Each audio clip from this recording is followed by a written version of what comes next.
It's September 23rd. I have less than 10 minutes and I go move my car, but the dream that I had, I just woke up with the feeling of it, and it was the details. The details. That I need to focus on the details was what I was left with. So it felt like a guidance dream. Yeah, it felt like a guidance dream, and it was.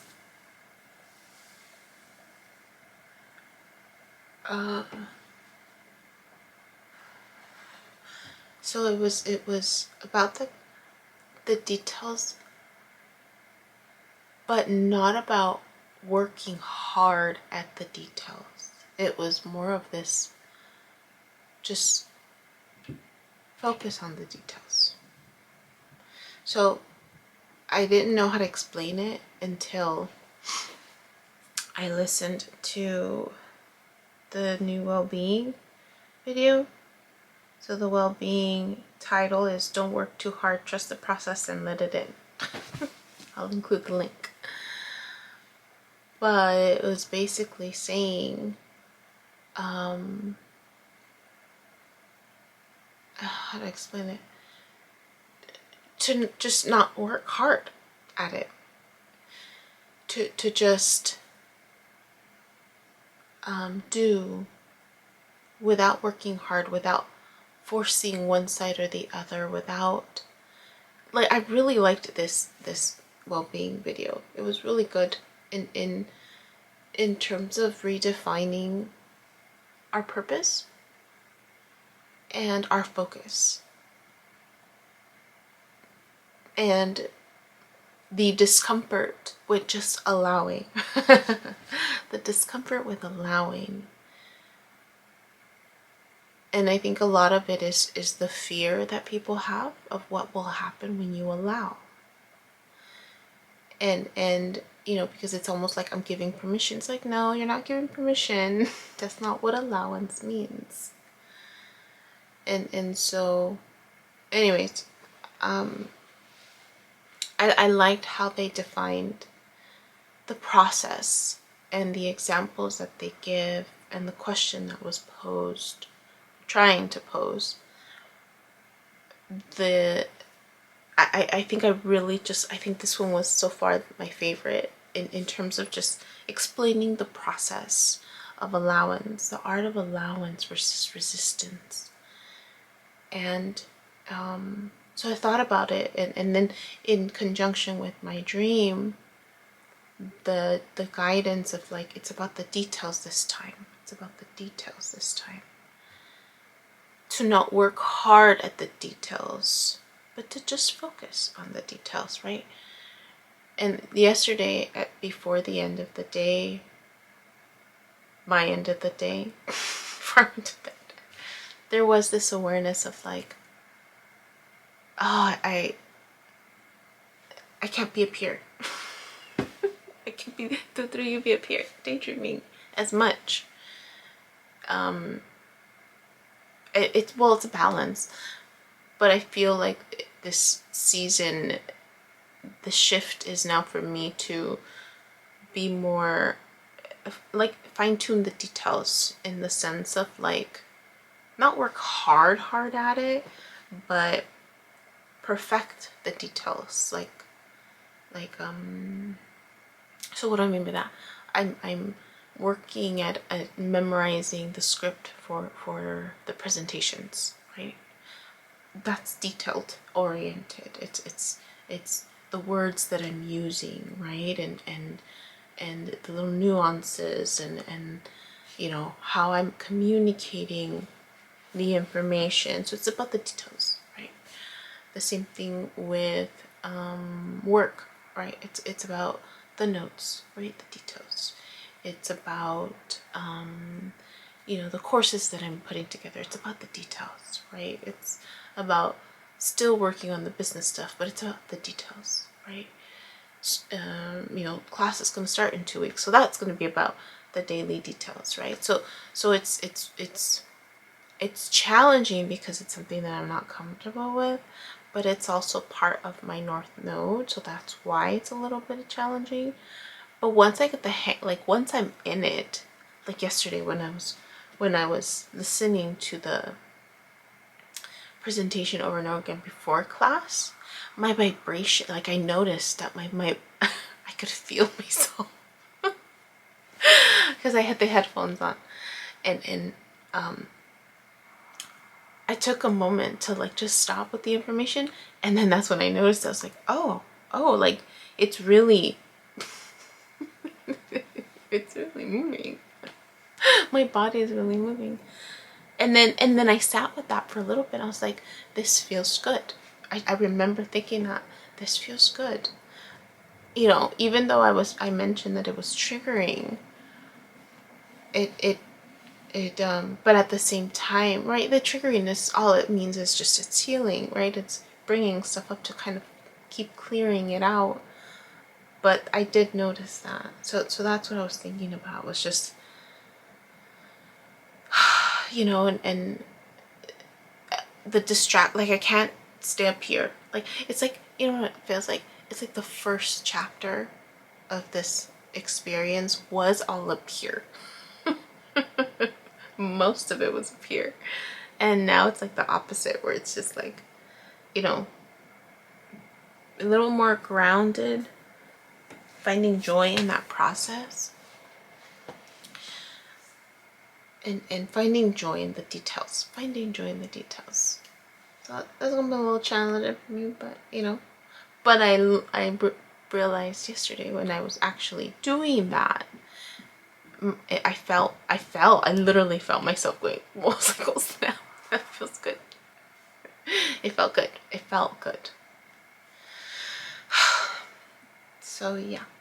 And then I thought about it some more too. I was just like, oh, I gotta focus on the details of my health, right?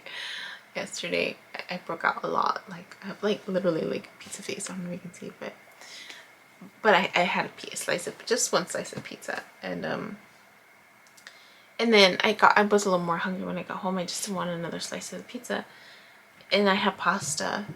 I had bought a pasta that someone had recommended. Yeah, no, I don't. I mean, I'm still gonna eat it, but not like it's gonna be one of those antojos. Oh, it had cheese in it too. I didn't realize that it had cheese in it until after I ate it. So, and then you know, I'm on my period, so great combination. But I don't mind. It was what it was. But I noticed something too yesterday. I drove someone home from the group, and we were going along, and as we were going along, this person was just highlighting frustrations, why we were going a certain way, to avoid all this other frustration stuff. Frustrations, it was just all about frustrations, I realized now. And this person grew up in the city, but most of what they shared was about frustrations. You know, the mom and pop stores, and these are ones in the, you know, ones that are left. There's traffic here. The lights, you know, aren't so great here. You know, don't get lost here. Like all the stuff to not do. I was like, oh, so I'm grateful for this. Thank you. I appreciate the you know the information, because it was helpful. There's something called the Bermuda Triangle. Like, avoid that. I'm like, oh, okay. Your GPS won't like it. Okay. A lot of contrast is what I realized. So before I dropped them off, we had some time, and I asked, what's your favorite thing about the city? And there was some silence. And that's when I knew. I was like, I wonder when was the last time someone asked her that, or when they thought of it. Right? You grew up here. What's your favorite part of the city? What's What's your favorite thing? And it took a minute or 2 or 3. And then they said some things, and then I wondered,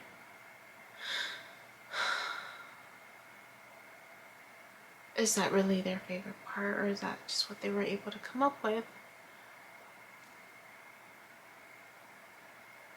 And maybe it is both. It's the beginning, right?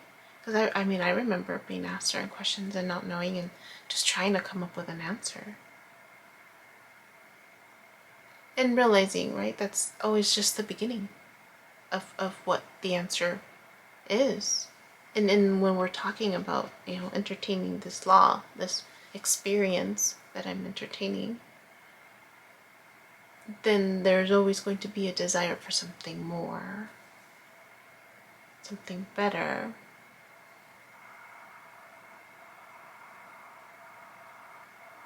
Something more, something better.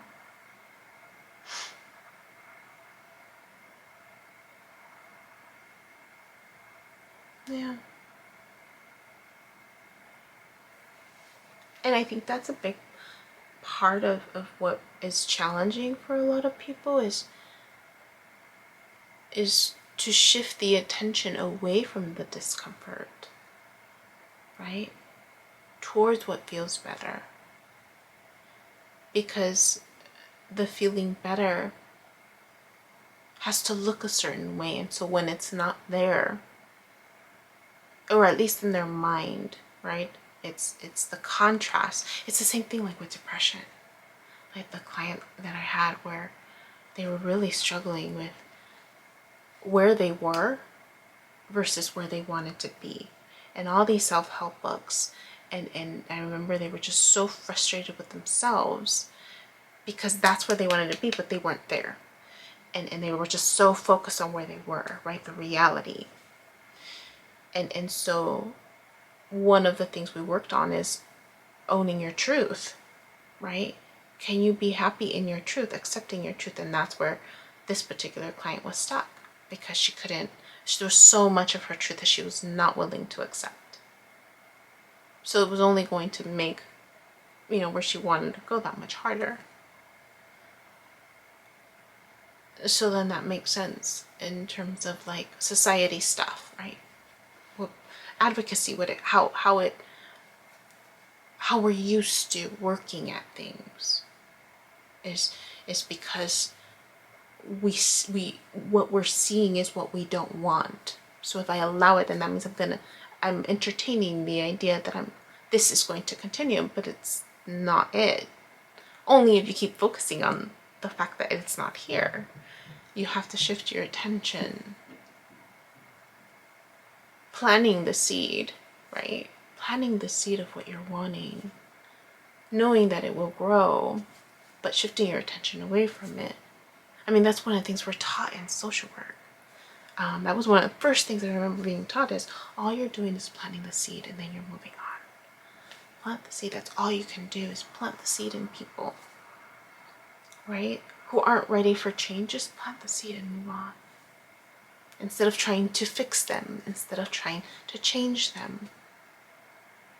Applying it at a bigger scale in society, right? Instead of trying to change the right side of thinking, right? Versus the left side, right? Instead of trying to change like thinking political, right? Instead of trying to change their minds, it's like, no. Just plant the seed and move on. Shift the attention. All right, 7:27. Now come with my car. Bye. Hey you, my name is Yubi and I use she, they pronouns, and you've just finished watching a clip from my video diary entries where I'm documenting my healing journey as I learn how to navigate my spiritual awakening. I have learned that this experience and process is unique to each and every one of us in whatever way we are embracing living our truth This just happens to be my journey. And despite me having a graduate degree and a license in clinical social work, this by no means is intended to replace any type of formal mental health advice. This is just me on a personal level, shedding light on the truth that I am learning and discovering for myself as these experiences unfold, and really inviting you along for the ride. Please know that there is a time gap between when these videos post and my real timeline, and also that these clips build upon each other similar to chapters in a book. So if you find yourself lost or confused, feel free to click on the playlist section or the link below, where you can jump around, check out the other chapters, and or catch up.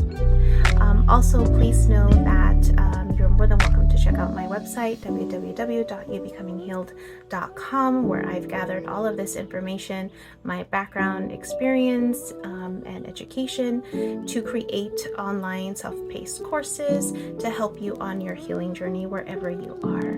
You're also more than welcome to check out my other YouTube channel at You Becoming Healed, where I've entertained a podcast, including clips from these courses so that I can make this content accessible to more and more people.